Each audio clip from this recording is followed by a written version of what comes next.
You are listening to the Think Brick Australia podcast. Think Brick Australia represents the clay, brick and paver manufacturers of Australia. Brick by brick, our podcast will discuss technical information and architectural case studies with special guests. I'm your host, Elizabeth McIntyre, the CEO of Think Brick Australia.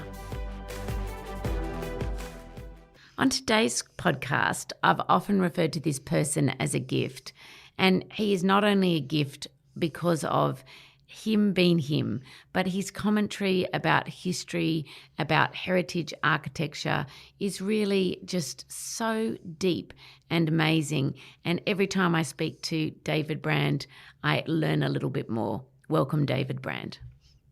Thank you. It's great to be here. David, where I want to go to is we want to talk about obviously bricks and some of the involvement you've had in with the industry and with architecture. But I wondered whether you could tell me a little bit about your childhood and growing up. I grew up in a brick house, so that's a good start in Canberra, in an early modern house in Canberra. My parents moved there after the war. It was like early settler days there. And I had an incredibly happy childhood growing up, climbing trees in paddocks around it. We were a block and a half from the Prime Minister's Lodge. We were absolutely central Canberra, and it was paddocks. I can remember sheep and cattle being driven along, and it was like living in a country town with diplomats and public servants and academics of, really amazing group of people and kids in this weird country town. And so I had a fantastic childhood there. And then my parents were posted to Washington, and I had to stay at boarding school in Australia because America was so dangerous, apparently. I was going to get addicted to drugs immediately the moment I went there. So I went to boarding school in Melbourne and missed out on a lot of fun being there. So I didn't like boarding school very much at all, but I got through that. Oh, hold on, that's not my whole childhood, is it? But anyway, that's some of it. David, and so when did the idea of architecture, you've studied it, when did that sort of come to you? How did that come about? Well, I've had several bursts of it because I can remember when I was 6 that I was going to be an architect. Really? You knew at that age? I was going to be an architect when I was 6. Wow. We used to make massive, quite big constructions of cities out of old bits and pieces of masonite and offcuts and what have you. And we made outdoor cities and drove around them in our dinky cars and built all sorts of towns like that. And I remember designing sort of Jetsons, sort of modern skyscraper things. And I remember I got an obsession when I was probably about 10, I suppose, I'd probably seen one of those American Architectural Digest or something with these incredible mansions in it. And I thought, I love this. So I started designing floor plans and of luxury bedrooms, bathrooms, en suites, studies, libraries, but completely random and completely just this weird carpet of out of scale, no organisation whatsoever. And I was just entranced by that. I remember that. Yep. But then I think I just forgot about it. Okay. And then when I was thinking of what I would do at the end of school, when I didn't get into medicine, because you put down medicine because you do, and luckily I didn't get in. And so what would I do? Well, I thought I wanted to get educated first before I made any decision on what I'd do as a career. So I did an arts degree, which I was really happy about. Mm-hmm. And that left the door open for a profession sort of afterwards. But I ended up being a historian, working as a historian and an archivist. I did a history and philosophy degree. I was really happy with that. But it gradually dawned on me that there were things missing in my life. In my late 20s, this is now, talking with various architect friends and thinking I love their conversation. I love an aesthetic, dimension to life, which wasn't actually in the history department. They didn't talk about that very much. And also I was missing a sort of a more scientific, practical, technical side of life too. Yeah. Even though I absolutely adored history and I still am absolutely a historian at heart. But, I realised that I really wanted to be in that architectural conversation about culture and society, and I did architecture as a mature age student. And how was that for you? I mean, given that you'd already studied, did studying architecture, that experience sort of fulfill your expectations? Well, beauty and the things that was really driving me still. And so I realised that I had to become an architect. So I started architecture all over again, first year architecture, aged 29. And where was that? Melbourne Uni. Okay. I've been at Melbourne Uni before too, for my previous degree, so I spent a fair bit of my time there. And it was a bit like being back at school, which I didn't love, but I did love being back with all of my cohort of architecture students, all 10 years younger than me, and I sort of loved it. We really got on really well. And I did really well because I was like, if you can become brainier, not by genetics, but just by experience, the braininess that you get from experience, I had it in heaps. I was much better at doing stuff and understanding what we were doing and why, and having a go and thinking of solutions and what have you. So I started off really well. And then all around me, all of the kids, as we went through, started sort of blossoming and becoming geniuses and, sort of incredible people, having started off as meek little school kids. And so, I got left behind a bit by the cohort. But it was fantastic fun. I was so happy that I had a second bite at academic life, Was there any, I know that you sort of said some of the inspiration was from those architectural digests early on, but I just wondered later when you went to study it, were there any architects that made an impression on you that really influenced? Well, I knew Alan Powell, who was an architect in Melbourne, recently died, through a friend. So I knew him all through in the 70s and had long conversations with him. He inspired me to be an architect. That's just direct. I sort of wanted to emulate him in a way. But I did know a few other modern architects from Canberra and from around that I somehow knew. My memory of modern Canberra and the modern houses that I knew that my mum's friends had were just fantastic. We knew people in a Seidler house. We knew people in there's another unknown architect who was a migrant architect, completely unknown now, who just did equally good Marcel Breuer inspired houses. Marcel Breuer was the great American modernist. I just knew, we knew lots of people in great modern houses. And so I really was addicted to, my mum was interested in art. We went around to art galleries all the time. Canberra is such a modern place. And so I was really sort of imbued with that all the way. And David, when you finished studying, what did you do then with the degree now that you were... Well, I never really finished studying, I don't think. So I've got 2 degrees that sort of sit there in my CV. I've never really left university because after a few years, after I finished my architecture degree, I started tutoring there as a sort of just a part-time thing. And that would have been in the mid-90s. I was tutoring in architectural history because I've got this sort of history thing, and it combines beautifully with architecture, I tell you. And I've been sort of tutoring at university on and off for the last 25 years, doing a lot of it in architectural history, but architectural theory, and also running design studios, postgraduate design studios in architectural design. I somehow qualified for that, and they keep on asking me back, and that's really fantastic. So I've got a whole teaching career. Only at a casual level. I didn't want to sign up for a proper career, and which I really love. I just love teaching, probably more than anything else. I love teaching more than love teaching architecture more than I love doing architecture, actually. Well, just on that point, I thought I'd share with our listeners how we came to meet, and it was through OOF's entry into the Think Brick Awards with the Hello House. And I remember, obviously, the first contact was Fui, but then we invited Fui to come and speak at something, and we got a question about heritage, and you piped up and jumped up on stage, and it was wonderful, and that's why I've said ever since you've been this wonderful gift that we've had. And from then, and we still haven't forgotten the dream of doing some brick tours around the world. But a couple of years in a row, you've done some walking tours around Richmond for us, pointing out some of the brick entries and some of the heritage brick in the area. What is it what draws you to brick? Well, architecture draws me to brick.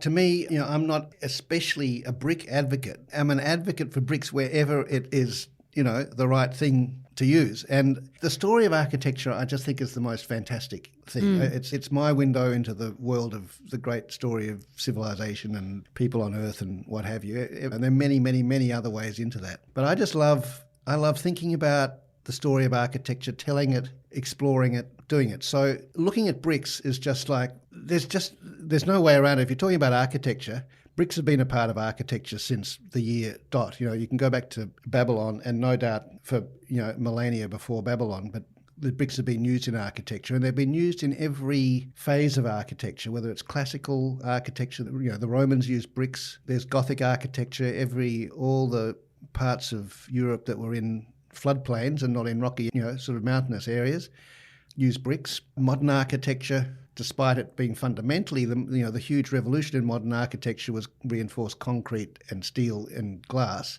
But they also use brick. So brick has been used in every phase of architecture all over the world in every single way. It's a fundamental part of the story. Mm-hmm. So there's always something to talk about. There's always something to say, what's been done with it, how it was managed, what's the brilliant work that you can see, just sort of really just amazing technical things about brick in different ways and different times. There's always a story to tell about it.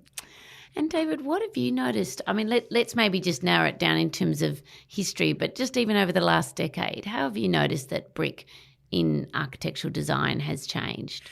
Well, I think brick, like all materials and all sort of styles of architecture, come and go. At different times, they're a bit on the nose, they're a bit daggy or a bit... I think, Australia in the brick veneer era from after the Second World War just built so much brick, but it was there waiting to be rediscovered. And you only have to look at just fantastic examples of where brick has been used so richly and so amazingly and brilliantly and impressively that, at some point people came back to it and started discovering it. It's probably been, I can't pinpoint when people started getting interested in it again, but it would have been probably in the 90s and then certainly in the 2000s.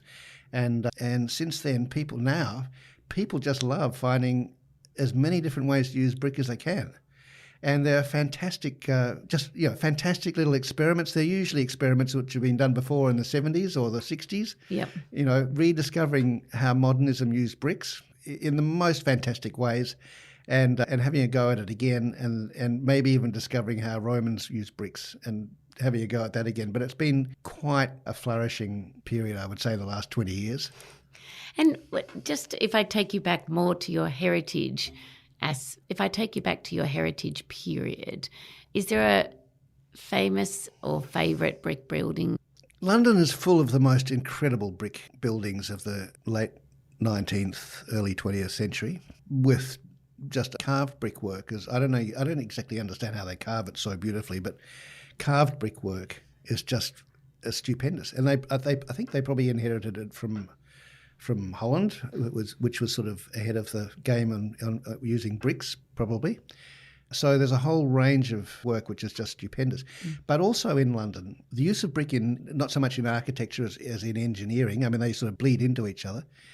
But the brick structures of London are just awesome. The railways, the tunnels, the sewers, the embankments, awesome, majestic brick structures everywhere. I remember probably my favourite brick space would have to be, I remember in the 80s, and I think it's still going now, there was a nightclub called Heaven in Charing Cross in the middle of London, and it was built under one of the railway viaducts. And those railway viaducts were just made out of absolutely giant brick vaults, just a huge, wide arch, and then this massive nightclub just pumping away underneath. Nothing but just a brick sky above. Just sensational, so much complexity and so much simplicity above you. It's just fantastic. So, there's that sort of awesome, the engineering structures I think are really exciting. Not just the nicely fancy carved things, which I think are also bloody amazing, but brick is used brilliantly in engineering, brilliantly in architecture, and that merges into a whole story there, which is great. Just because of your history and your experience in architecture and heritage, what do you think is one thing that people wouldn't know about architecture from a historical sense? I think in looking at architecture is that architecture is fundamentally about structure, and they think that architecture is fundamentally about style. And you see this the way that students design. We try to teach them not to do this, but this is what they sort of do. They're all incredibly adept at computers, and they can build any shape, size, spaces, angles, walls, whatever they do. They just do what they think is a really cool looking shape or building or whatever layout. Then they decide what it's going to look like, and they say, well, will it have the brick look or the steel look or the timber look?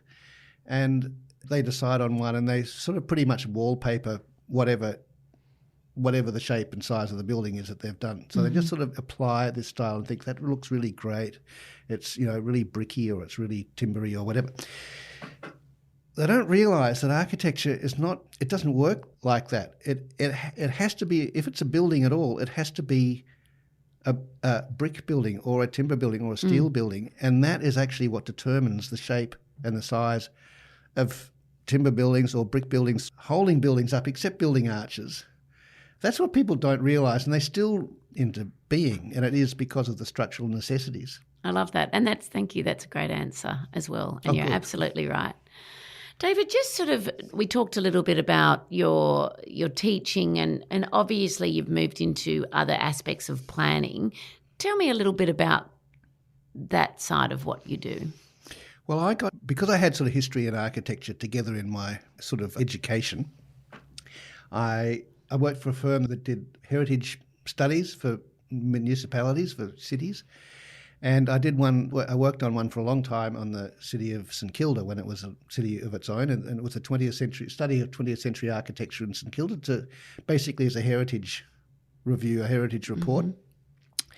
And I lived in St Kilda. I had moved to St Kilda, which was this bohemian wonderland, and so I really knew it very well, and I loved it. But I wasn't interested. I wasn't involved in local politics or anything until a developer bought the Esplanade Hotel, which is actually where we're sitting doing this podcast, and decided to turn it into a 38-storey apartment tower, maybe with a little garden ornament at the front, which would be the front of the Espy Hotel or something. And we sort of thought, this is really terrible, because the Espy was the home of rock and roll. It was the incubator of sort of indie punk culture, and we needed to stop them. So I got quite involved, and I got very involved in the fight for the Esplanade Hotel, and I was sort of the campaign's spokesman and organiser on architecture and architectural history, that side of and heritage, that sort of side of fighting to save the building. And that was a pretty successful campaign, and in the end it got very famous. And I was sort of pushed to the front and said, stand for council. So I stood for council, I got elected, and on and off over the next 25 years, I've spent half of my life as a city councillor here in the city of Port Phillip. So this is me as a sort of a bridge from architecture, but also a bridge from popular culture and underground culture, or whatever it is, into planning and council policy and all that sort of thing. And I would like to just explore that, because we do speak to a lot of councils. And what is it that sort of comes up? Obviously your work was really being passionate about buildings and that sense of retaining culture and the space. What is it that councils have to really look at currently with regards to their particular areas? Well, I mean, I know that's a big question. I'm just trying to think of. I mean, there's so many angles. Yes. Look, heritage is a really important part, especially of the inner city councils, like the city of Port Phillip is in Melbourne. And I feel an incredible sort of, my really deepest allegiance, I think, is to inner Melbourne, and by example with all the inner parts of our cities, the Victorian parts that have this sort of incredible density, and so much of it has survived.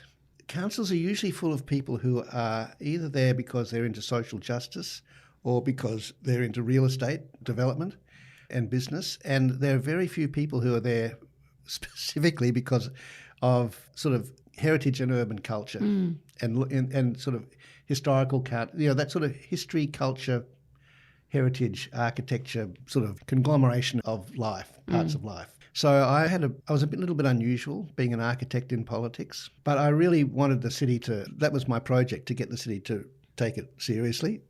And unfortunately, I think over the period of my time there, it has gradually taken it less and less seriously, probably. And now it almost feels like it's almost just a bit of a sidetrack, which I find really upsetting, because I think that, the area that I'm talking about, I know it's fundamental that we have environmental concerns. I mean, that's fundamental to get that right. It's fundamental that we have justice and fairness. It's fundamental that we have good management, fiscal management and responsibility and what have you. They're all absolute essentials, but what we really live for is beauty and culture and values, whether it's sporting or religious, or they're all part of the cultural mix. These are the things that we really live for. These are the things that we debate about hardest. And quite often when we're debating about the other essentials, we're talking about them in an almost religious or almost, it's an all-encompassing sort of thing about culture. Mm-hmm. And it gets played out in the culture wars and what have you. So I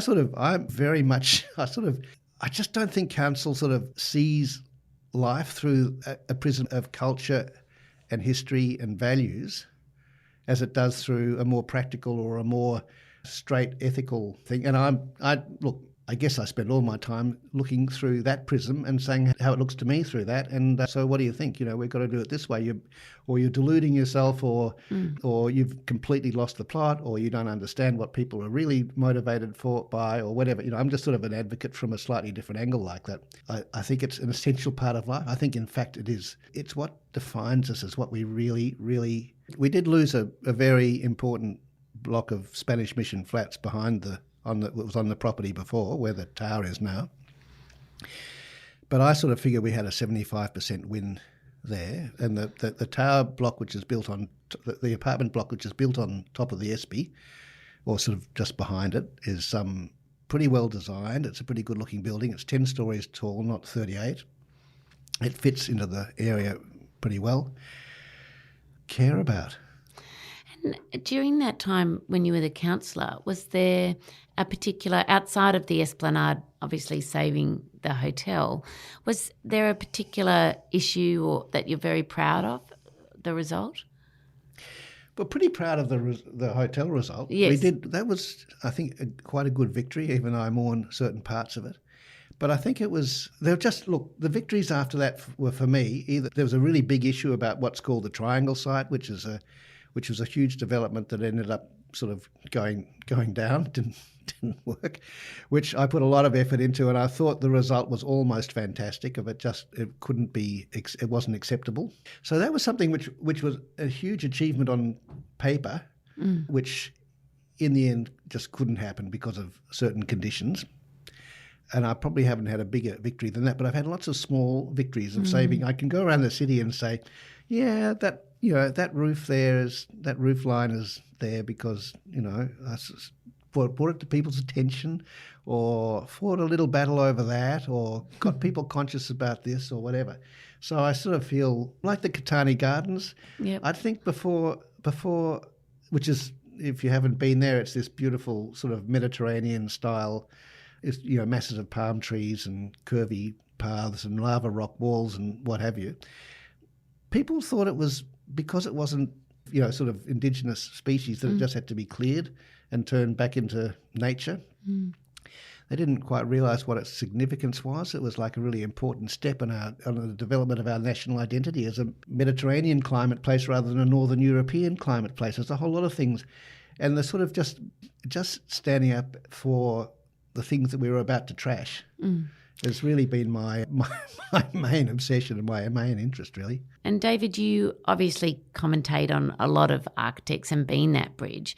Where do you see the role for architects in what's going on at the moment with climate change and planning? How do you see architects in their role?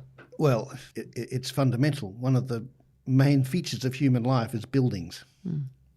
One of the main products, one of the main essentials that we have, and architects design buildings. So, I mean, really there's a huge territory there for everything that needs to happen for us, for civilization basically to keep on surviving and not plummeting into a long, drawn-out sort of dark age of disaster.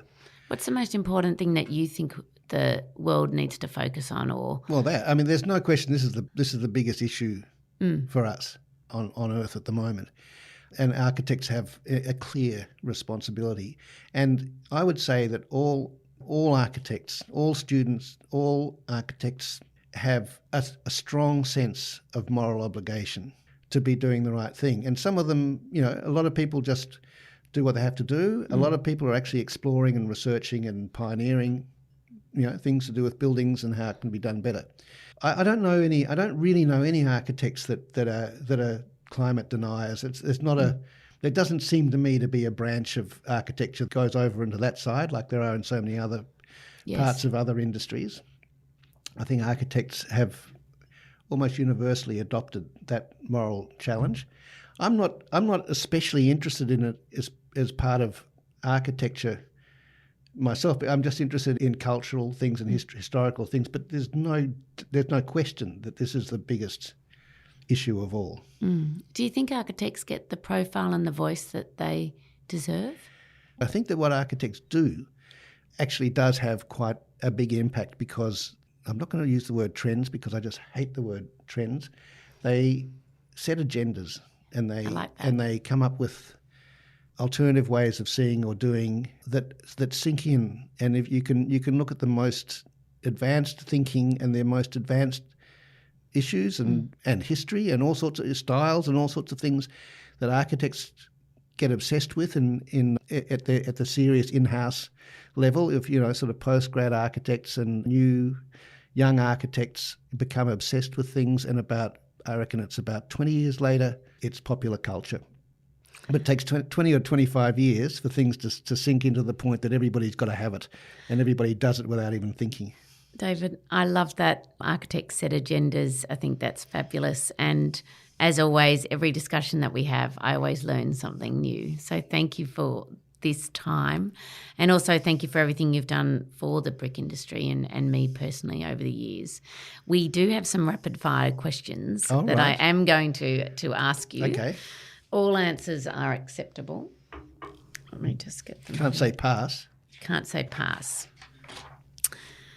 Reading the news, a newspaper or online? I still get the newspaper delivered a bit, but I got to say I read it online much more. Okay. I'm a really slow typer, and the only way I can possibly get my thoughts down on paper is by writing it out in hand. I can write pretty fast, and then I have to translate it into typing, and that just takes me forever. For sketching ideas or concepts, would you use a pencil, pen or e-pen? Well, I sort of revere the pencil, but I generally use a pen, and I like explaining things to people with a pen, just on paper, and diagramming stuff and doing absolutely rapid sketches of buildings or places or whatever. I think it's really important. Do you like to read books or listen to audiobooks? Well, I revere reading, but I listen to a lot more. I do audiobooks a bit, but I listen to people talking a lot. What is important to you, style or substance? Well, I think this is a false dichotomy. I think it is absolutely all about how they go together. Style without substance is possible, but pretty vapid or very, very weird. And substance without style is, in a sense, substance without style is like engineering. Mm-hmm. So you can have plenty of substance without style, but you can't. But style without substance is, Coffee or tea? I'm a tea person. TV shows or movies? I watch TV. Antique or modern? Well, you see, I like antique modern. I mean, I like modern. Okay. I really like modern stuff, but I love antiques. I'm a very antique-y. Are you going to ask past history or something like that at some point? No, anyway, I really love history, so I love antiques, but the antiques that I probably like the best are actually of the modern era. Call or text? I'm a little bit shy, so I like texting. Travel back in time or into the future? Well, I'm desperate to stay alive as long as I can. I always I'm happy to be a brain in a jar just as long as I can see what's happening. But I think life is just so incredibly complex. And in the past, the complexity has happened. So you go back in the past and it's a rich area. When you think of the future, it's a very shallow imagination that we have of it. And I'd be very happy to time travel back into the past. But either way, I'm happy to get out of the present. Very happy. Exterior or interior?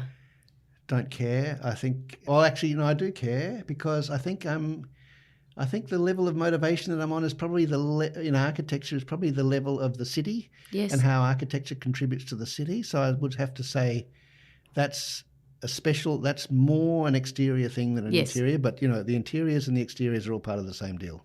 Video games or board games? Oh, I play with either. I don't care much. I'm a bit addicted to some video games, I've got to say. Form or function? Another false dichotomy. They just got to go together. It's the relationship is what counts. I mean, you can't. And I think I know what your answer is going to be to the next one, complex or simple with relation to design. Right. Well, reality is complex. Reality is more complex than anybody can possibly imagine. And the only way that we can deal with it is to simplify, is to oversimplify. Every simplification is a falsification. So we're bound. Every time you simplify something, it's going to be at least partly wrong, but it might capture something special. And that's what design is. It's like taking a problem and trying to wrap it up with some sort of solution.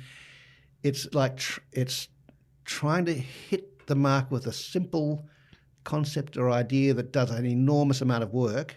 It's never going to do all the work that's necessary, but you can't. The whole thing of design is simplification, simplifying the issue and coming with a solution that deals with that. So design is about simplification. Reality is about complexity, and it's the relationship between the two that is the fantastic thing. David Brand, I've enjoyed every minute of this. Thank you for joining us. Well, my pleasure. If you have enjoyed this podcast, please follow, rate and review our podcast. We are always looking for new ways to think brick. If you have an idea of what you'd like to hear about, there's a link in our show notes to let us know.